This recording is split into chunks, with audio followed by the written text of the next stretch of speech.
all comes down to execution. This is the upper bracket finals we're talking about, and RRQ is on match point, going for the archive pickup with one of the highest win rate thus far here in MSC. Can they look to secure? Likewise can be said for RSG on that Beatrix pickup. The pride of the biggest MLBB nations, ladies and gentlemen. My tech, it's time for game number 4. We go straight into the line of dawn as we will see these titans collide once more. RSG Philippines and RRQ. RSG Philippines going to be on the red side here, while RRQ playing on the blue side. What do you think of these two compositions? We said it's going to be even down to the execution, but really for the side of RRQ, they have to be able to abuse some of these advantages in the late game on R7, for example. Yeah, it feels like a very difficult situation for R7, but it feels like Nats versus R7. So far, Thamus has been able to win the 1v1s, but at the same time, when it comes to lane clear and lane cutting, Nats and the Esmeralda is going to have a little bit of upper edge in that regards. But now, my biggest question right now would be whether or not are we going to see aggressive plays from Iman. So far, all the games coming from him on the marksman has been very defensive. This time with the Beatrix, he has more utilities and more kills to work with, and hopefully that is going to be the case. But as of yet, Light looking to put his guard, he gets the cancel. Skylar has to burn that flicker to come out. And this is lane advantages, right? RSG knows that Skylar is going to be weaker in the early part of the game and immediately just gank and try to make full use of this opportunity. RSG, they play around Iman as well. So helping Iman to scale is really, really going to help them. It's going to be good for them, right? Because again, they know that the bottom side will mostly be R7 going at it. Albert, though, he's looking for some pressure in that mid lane, trying to just open up space for Clay to bully Aqua in lane, who is on the Sicilian, relatively weaker, but R7 needs to be careful. Demon Kite rotating to that bottom side, putting some pressure on, as Aqua will help to clear out the waves here to set up for the first turtle of the game. Demon Kite will have the better position as of right now, but RRQ do not want to give this away for free. Yeah, they have to play this a little bit safe, but as of yet, there's just so much annoyance coming from RRQ. Albert has got the heavy spin, and I don't think Demon Kite wants to contest this. He is going to try and jeopardize with the Retribution fight, but it looks like he is going to get caught out a little bit more. Albert still holding on to the heavy spin, finally uses it, but no, he mistimed his Retribution, and that's going to be Demon Kite coming up on top. Yeah, and now Nas in the backline manages to get Albert, but here is the real world manipulation to zone everyone out. They're trying to go for Demon Kite now, though. R7 diving really deep, manages to pick up the kill here, and a second one onto Light as well. So they have this advantage in R7? their hands. What? R7, how is he doing this? Still putting on so much pressure onto Aqua. I feel like RSG are kind of ignoring R7 in these team fights, right? Like, they were just too tunnel vision on Clay, on Albert. Sure, they got the kill, they got the turtle, but they need to be careful because if this continues, R7 can find a lot of these cheeky picks on this Thamus as Nats just goes in for a little bit more poke. Both of these XP lanes will reset as Nats has a little bit of an XP advantage here. That was really, really disgusting of R7, right? He's level 4, he's got 2 stacks of the Festival of Blood, and look at the amount of sustains he's got throughout that fight. And because of that, he was able to utilize that sustains to actually punish RSG. So a little bit of mistakes has been made, but all in all, the turtle was still in the hands of RGPH. So it's not the end of the world yet. Economy-wise, it's still favoring RGPH as we know. Absolutely. You know, objectives still, I believe, more important than kills here, as RRQ will look to try to equalize this, but they're going to have to move Skylar back and forth. Mid-gold, just try to funnel as much gold as possible because of that early gank that RSG put onto that top side. He is kind of behind right now when you compare it to Iman. So he's going to be able to equalize that a little bit by roaming back and forth mid and top. I think RSG is also trying to mirror that. You can see them rotating together as a team. And right now, in the middle lane mid, they get the line offended here. And it's going to be Iman falling down to the heavy spin. So much CC coming from the side of RRQ. Yeah, very good read as well. As Finn, he was able to enable Albert to look for that heavy spin to pick that fight. Now, with the man advantage, they want to try to convert it over onto an objective. Demon Kite, though, he is right there. I think he has a better chaining ability with that Retribution here. Let's see, Sanguine Claws, pop, turtle, reset it, and Iman is back here again. RRQ will still try to take this turtle, but honestly, with Iman here, I feel like RSG has the better team fight. Let's see how it goes as both teams will try it right now. Yeah, they're trying to get it here. The objectives are still going to Demon Kaido, and immediately Elbow pulls the trigger onto the heavy spin, but he gets taken down in the backline. Clay gets fallen. Skylar has to flicker out as well. He didn't have the ultimate in time for this objective, but R7 now 1v3 gets taken down by Iman, pays the price for it, and RSG comes out on top. That was a pretty sick play from Light right there. Instead of using the Tyrant's Revenge to actually cancel off the heavy spin, he opted to focus to go for the big Tyrant's Revenge, and because of that, it completely swung into his RSGP's favor. And with that play, they are able to transition even more map control for the top side. With 80 seconds in next objective, RSGPH is just in so much comfort right now because of all this map control. It's so huge, massive for RSG, because again, this is their keys to victory. Getting that pressure in the early game, snowballing, and obviously using that death ball strategy, they're just able to control the map so well, convert on these little wins on the map, and they transition it over to just turrets, objectives here and there. Skylar up top looking for the play onto Nat. I don't think they're going to be able to melt him down right now, and they look for the trade. That's just not possible. They go up top looking for that turret. RSG pick up a turret down below, and it's not traded, not responded to by anything here, as Clay will most probably be forced out of this mid lane, but because of Finn popping that conceal, RSG decided to respect it. Discipline still matters here, only a 2,000 gold lead for RSG. Oh my goodness, RRQ, they've got to be banging their head, because on the top side, Naps looks like he was out of position, but considering how RSGPH was positioning himself in down mid, RRQ HOSHI opted to just back out and say, hey, you know what, we might lose a little bit too much if we focus on that, and because of that, Nats is able to consistently pressure the top lane, and this is not helping RRQ at all. Considering that 10 seconds left, the turtle is going to be up for grabs, and RRQ is looking for some sort of opportunity, and it's just so very difficult because RSGPH is just winning on all the lanings as of yet. Yeah, but they are in a complete reset now as RRQ HOSHI, their ultimates are up as well, so they are able to make the big plays if they wanted to. This is something that RSGPH knows, and that's why they're being really tentative around this turtle right now. R7 and Nas just battling it out in the mid lane here. R7 getting zoned out by Nas from all that damage. RSG gonna go ahead and start the turtle here. Vin forced to back row, manipulation comes out, but Light goes in with the Tyrant's Rage and knocks Vin up. He's in trouble, doesn't get out. Aqua secures the kill, and now Light, RSG, they are on the hunt, trying to find more kills. Doesn't manage to, but look at Nas just abusing that, going all the way in, countering the shields, and it is going to be able to put him in a coffin. Nats, oh my god, the calculation on that damage is unreal. Even with Albert to help R7, he still went for it knowing that the heavy spin was ready, and that's where Nats just pops off. These crazy dives. RRQ did a good trade. They were able to take the turtle, but again, RSG Philippines capitalized on that by taking kills. I want to take a moment to tell you that RSGPH, it was just very smart of Demon Kite to hold on the enhanced chain to cancel off the heavy speed, because that was a big turning point coming from him. If he did not cancel off the heavy spin, things would have been disastrous for RSGPH. So props towards Demon Kite for that play over the previous fight. But as of yet, they are going to continue the lead to try and snowball even more map control away from RRQ HOSHI. Yeah, players go right now. We can see the two carries just top of the charts. I think it was Skylar for a second there before Iman got on top. And you can see they're just battling it out to be able to scale faster than the others. Skylar picked up the golden staff, but Iman, you saw that Renner shot, took out half his HP in just one hit. So RRQ HOSHI needs to be careful about their positioning here as they look around the objective or taking fights. Looking at the compositions for both of the teams now, we need to talk about that damage dealt, right? Because look, Albert, Skylar, and Albert, Skylar, and Clay, actually. Skylar and Clay, these are the two main damage dealers from RRQ. Skylar is so low down below, you know, he's almost dealing as much damage as just Finn, and that's not good. Sure, he needs to scale, sure, he needs to wait for the items, but at what point do you need him to start just going and pop off with the Blazing Duet? Because right now, RSG Philippines, they're not going to stop. 3,000 gold lead, and it keeps on building. R7, oh my goodness, almost just gets bursted down there by Iman and Aqua.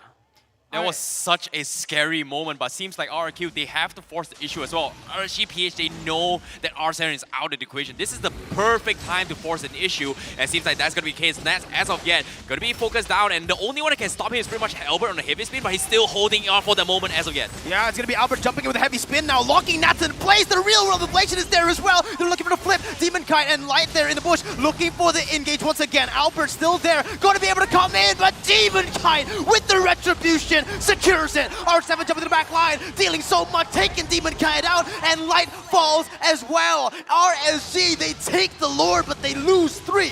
Oh my goodness, that was perfect timing coming from RRQ HOSHI. The only one that can stop Nats from going out of control with building those shields was pretty much the heavy speed. And in the midst of that confusion, RGPH was focusing in a lot. They took the advantage, shut down Nats, and then transitioned for more. And that was a good opportunity coming from RRQ HOSHI. However, the Lord still in the favor of RGPH. That means the score, the economy-wise, is now equalized because of that small fight against RRQ HOSHI. Yeah, RSGPH, they cannot afford to tunnel vision. Yeah, sure, they want to take the objectives, but you cannot risk 3 members losing their life at this point. We're going to take a look at the items here. Yeah, the Ice Queen won. This is what we mentioned in game number 2, when RRQ were able to just control the tempo of the game, again, with the utility. And this is what's starting to come out again from this Yi, from Clay, the utility build. Now, Eman might find himself in trouble. Nat's going in, Skylar juking it out, looking for the outplay here as he just goes in for one more basic attack.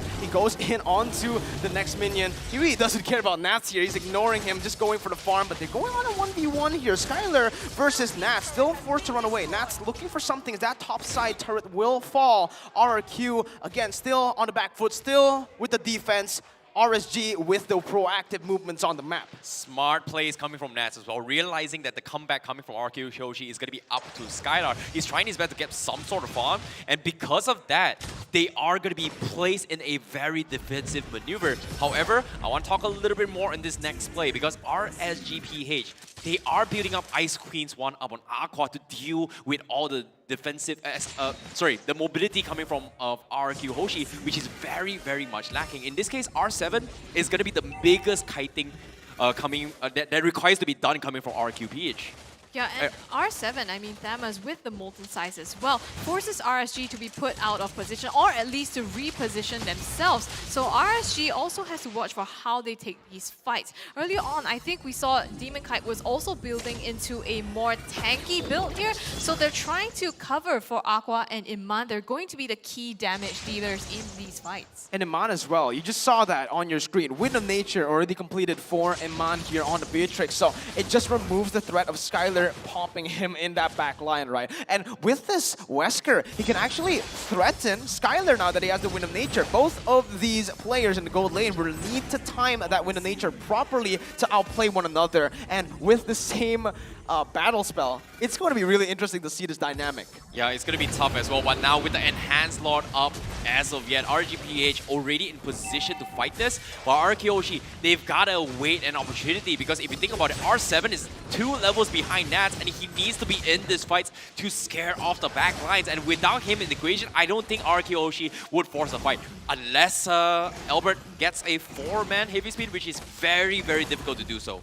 I mean, this is dangerous, right? RRQ HOSHI cannot afford to make a mistake, but we're gonna see Nats make it back to the team fight here. He has pushed his minion wave up top all the way almost to the inhibitors, and R7 getting punished by him. So now RRQ HOSHI, they are at a numbers disadvantage. This could be RSG's chance to start making the play. This is the thing, right? With R7, he plays for the team a lot. In the early stage, he actually gives out a lot of the farm for the participation in the team fights. He walks up to the turtle. He just joins his team, leaving his lane behind. And this is why Nats has actually gotten the gold lead and the XP lead as well. And this now is playing a huge role for RSG of getting control of the side lane and controlling the macro plays on the map. Setup is just going to be better for RSG because of Esmeralda winning on that lane. And they can actually look for picks as well. You can see Iman already trying to look for that, roaming up top. If they look for a pick and get it right before this Lord, perfect timing to just go for it. Agreed, but the Radiant Armor being purchased coming in from Light is gonna deal with the Eve being the sole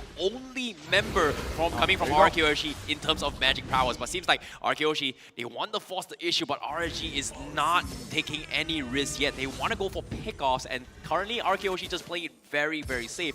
However, Clay does have the Durans. That means that is gonna be a little bit more sustained focus on dealing with Nats instead. But another Radiant Armor of Demon Kai, Eve is not gonna have a good time in this next upcoming fight. I mean, RRQ HOSHI a bit on the back foot here, right? R7 already being pressured all the time, so RSG are able to take more control of this Matt Skylar, though, in the mid lane, trying to contest into Nasty. I don't think this is a trade he should be taking, and he chooses to back out RSG. Chunk the Lord to half health now. Lion in the mid lane and managed to pop off Finn immediately, and this is goal time. RSG, Elba comes in with a heavy spin to zone out Demon Kite, but why do you need the tank there? It only helps RSG, and now the two-man knockout onto RRQ as well. RRQ, they take too much damage. They have to disengage RSG Light. That was huge from Demon Kite. That enhanced chain cancels out the real world manipulation, cancels out the re-engage potential from RRQ. And now Nats jumping in for the falling star moon, zoning Skylar away. Iman! He's going for something, doesn't get Skylar yet. Real world manipulation. Oh no, Iman's Iman gonna get caught. R7 is there to finish him off. Albert looking to play. Light gonna be caught low. Immortality pop. It's gonna be R7 looking for more. Now it's gonna be Albert pinning Light down. Nats on the backside finds Clay. Light's gonna fall, and Albert will still have a lot of HP. R7 to the back lines onto Demon Kite. Skylar getting his stacks. It is going to be still RRQ winning on the fight. Look at R7. He's jumping onto Demon Kite. 1 for 2 right now. It's all about Skylar. He goes in with the blazing duet, picks it up. 4-4-2 for RRQ. Skylar, what in the world? He was waiting so patiently for the opportunity. He saw the window, immediately went all the way in, and now RRQ can get this Lord completely for free. There is nothing that Nas can do. Albert secures it together with the kill onto Nas. Oh my goodness! What a bait coming from RRQ HOSHI. Skylar finding all these opportunities out of nowhere. The communication, and R7 feels bad to you, but you took the bullet for the team. But let's take a look at the instant replay on how it all went down. Look at how positioned R7 is. He was baiting them all the way to force survival, and as soon as they come into recontest, Finn and Skylar just completely swarmed them and took them out of the equation. That was a great execution coming from RRQ. My goodness, that right there, ladies and gentlemen, that is the play of the game. Again, map pressure all turned around, the tides as well. It was all against RRQ. RSG controlling the tempo, but now it looks like RRQ, they're going to look for the play, for the end here with the Enhanced Lord marching down the bottom side. R7 trying to siege it down. The sniper comes in. Yep, they've already gotten the bottom inhibitor turret here. RRQ HOSHI, they're starting to siege it in. R7 taking a lot of damage. Demon Kai goes in. Let's see Albert onto the turret. Mid lane taken down. They're gonna go for more. That's going to be Iman popping his ultimate. Albert looking for the pinch onto Nats. Will be able to maneuver out of there, and the enhanced chain comes in. But RSG, they defend extremely well here. Skylar moves back, and RRQ do not want to force it. They have the lead. They have the tempo. Chill out, and now it's time to reset again. Oh my goodness, this is so nerve-wracking coming from both teams here. One mistake can cost you the fight, and it all started with Iman getting caught out, trying to get a little bit greedy, and because of that, RRQ was able to find this opportunity, but still very difficult to do so. But before that, looks like the skirmish is about to happen. RSG gonna be forcing with the purple buff as of yet, but looks like it is not gonna be in the hands of RSG PH. But Demon Kai looking for the setups. Seems like it's not gonna happen yet. And no, Vin playing it safe, playing it safe. I don't think Light's the right target, right? Yeah, it's a little bit hyped now for both teams. The heart's beating, and this is where we can start to see maybe perhaps mistakes coming in, right? Because when it gets messy, when this is the situation of the game currently where no one is having, well, technically, RRQ have a 4,000 gold lead, but in my opinion, we've gone to that late game moment, late game stage, when everyone has all items, so the gold lead really doesn't matter anymore. It's all going to come down to how both teams execute, how they're going to shot call, and that decision making is going to be key here, as we are going to take a look at the items first. Yep, and as of yet, you can see that the Ice Queen one just got purchased by Nats, and he's going to do a little bit more utilitarian. We've talked about this before, but I feel like in RRQ HOSHI's case, they don't really care about the mobility. All they're looking for is isolation pickoff. It all comes down to whether or not Win gets that big I'm offender hook or to set up with the heavy spin to actually burst them down. So I feel like it's going to be a different contrast compared to games before, but now RGPH, all they gotta do is just play it slow. Do not get hooked and they are gonna be good. However, you can see they're making sure that Vin doesn't get super crazy, making sure that he doesn't get super cheeky about his next play. Yeah, RSG trying to look for an opportunity here to contest a lot as well, but RRQ being very careful about this, not to overcommit. So right now, the tension is just in the air, you know. Any mistake right now, Miracle, you said, could make the play, but potentially now Vin getting knocked out, Nas having to back away. RSG on the back foot a little here, and the Lord is at half HP. In the back line, Nas in some trouble. I don't know, both teams, they're so tentative about this. R7 backs out, Light trying to make a play, but has to back away. Yeah, RRQ now on to the Lord. Vin going in for the damage. Sanguine Claws as well. Real world inflation there to knock everyone back. Albert with the retribution doesn't get it. Demon Kite with the hero play. But Skylar comes into play as well. He goes in for the Blazing Duet. Full channeling it. That's the Evolved Lord taken down. RSG needs to back up. Nats gets caught. Skylar is mega right now as he picks it up. Clay taking a half HP. Real world manipulation to lock them down. No. Vin with I'm offended. Oh no, they got bringing him it back. on. Let's see him on. He has nowhere to go. Aqua, though, with the Bat's Feast, manages to fend them off for the moment. Albert gets taken down by the Bat Impact as well. RRQ Hoshi, they are 3 men still low on HP, but they want to take this Lord down. Demon Kite with that clutch steal over there on the Lord forces RRQ Hoshi to still wait out the end of this game. Demon Kite. This is the timing that RSGPH has been waiting for. The Sicilian being the playmaker in the later stage of the game. If you lose Iman, it's all good. We've got a Sicilian that slaps so hard it sends you to the other galaxy. And in this case, as of yet, with the hard score coming from Iman as well as Demon Kite, it's just looking so good. But in case you miss out on the action, this is going to be the instant replay presented by TikTok, and you can see the positioning of the heavy spin to try and stop them all.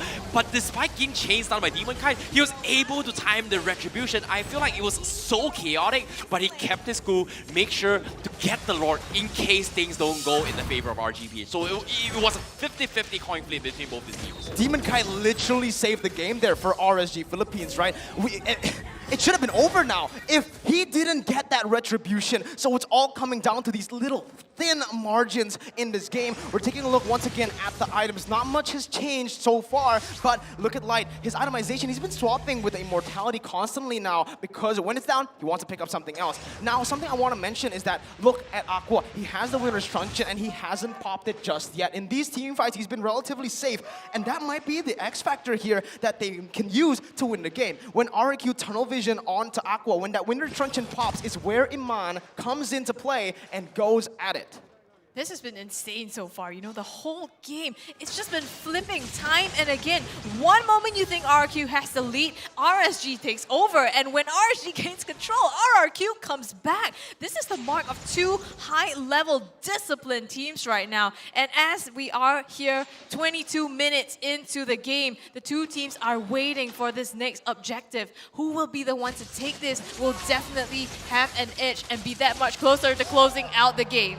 Ooh-wee, look at the damage coming from Skylar with max stacks. Light could not even stand a chance at all. And RGPH, they've been focusing on shutting down Clay's magic prowess, but eventually gave so much room for Skylar to dish out damage. And maybe, just maybe, RGPH may consider to rethink their itemization later on. But it's a little bit too tough right now because it's 23 minutes into the game. The next lot comes in, and currently Nats, he does have the rock potion. He needs to open up the map and set up for those big 3-man Tyrant's Rage up on Light, and that's going to be very, very difficult to do so. But as we get, Nats trying to be the distraction on the sides, but hasn't been a big threat yet. And RRQ Hoshi, they realize that Nats is just baiting them for this kind of fights. But Vin on the sides gets knocked up here, he's in trouble. Bat's Feast being popped, takes a lot of damage, but in the backline, Skylar gets it on! The damage dealer is down, and now Aqua forced the back as well. He's extremely low. Skylar traded out Aqua. He is online, he's dishing out the damage. He takes 2, and now Nas is in trouble. RSG, they're fighting back here, trading out between the 2 teams. Nas goes down as well. RRQ still in the game. 2-for-1 play there. RRQ coming out on top, but losing Skylar in the process. It's both the gold laners taken down though, so currently RRQ does have that pressure. Yeep, look at Clay. He's so low. Aqua, I feel like he's going to be able to do so much in this fight compared to Yeep, but we're going to have to see how Finn struggled, or Finn, how does he go at it here against Demon Kite? Albert jumping in, trying to look for the play first because they do not want to go for another 50-50. That's Finn, jumping to the I'm offended onto Aqua. He's going to be taken low, taken down, shut down for R7. They look for more. Light jumping in to save the day. He has the immortality, and just like that, RRQ, they pick up a Lord here that might just be not contested at all. Oh, mistakes has been made. Great catch coming in from Albert to shut down Aqua. 50 seconds on the sidelines, and RGBH, they have to give away control because the minions were pushing in. And because of this, RRQ, look at this, they've got all the immortalities. This is prime position for RRQ to take the ticket, and just like that, they take the Lord, and it's going to be up to RSG to defend against this. This looks like it could be it. This looks like the game-ending play here. RRQ, Lord in the back, kills in the back. They are ready to make the siege. All they have to do is sync up the waves, make sure that everything is in place for them to make one last stand here. RSG, is up to them to defend. Evolved Lord marching down here is RRQ. Look for it. Skylar with now the conceal being popped by Finn. They're looking for more. Nat's going to get pinned down there. That's going to be the damage coming through. Light looking for the flags. It is not going to be able to connect. That's going to be the Guambo combo once again. Skylar with the blazing duet will wipe them off. Light jumping in again, but that's the battle mirror image. They're looking for the base. Look at this. RRQ. Light trying to defend from the ashes of a crumbling empire. Rex, Regum, Kaon lifts Indonesia back to the top. Grand final secured for Indonesia. RRQ Hoshi, what a phenomenal showing here in this upper bracket match, taking 3-1 against RSG.